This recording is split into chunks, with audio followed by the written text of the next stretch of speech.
Some residents near McVicar Creek are concerned about homeless encampments that have popped up along the riverbanks there over the past 2 years.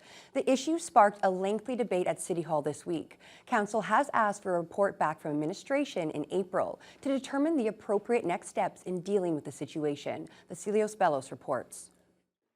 A group of concerned residents were at this week's City Council meeting, providing a deputation regarding the homeless encampments along McVicar Creek. They cited loud noise, fires, garbage, and their safety as the reason they believe the city needs to step in.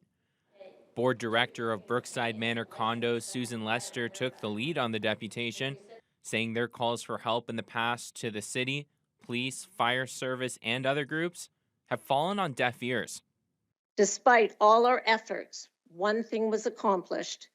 Once an encampment had been deemed abandoned, a city crew was sent in to clean up the area.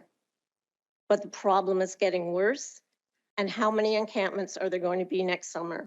The group estimated around 22 tents were set up between June and August of last year.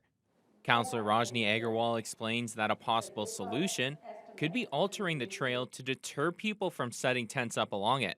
We'll have the walkway so people can bike and walk and, take their dog out. But design the open space more as a pollinator garden. So we have a little bit more thorny thistles, right? And some trees.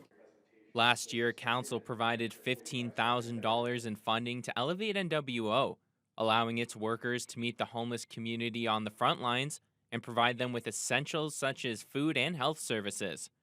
Executive Director Holly Govan recognizes the residents' concerns, but stresses the work they're doing has had massive benefits to the unhoused forced to live along McVicar Creek. Cleared that camp out more than 3 times this summer and got people housing. They weren't just shuffled along. They weren't just warehoused. They were actually housed. And I would think that that would be something to cheer about. And certainly we had a lot of residents in the neighborhood who actually gave us the thumbs up and said, thank you for doing this.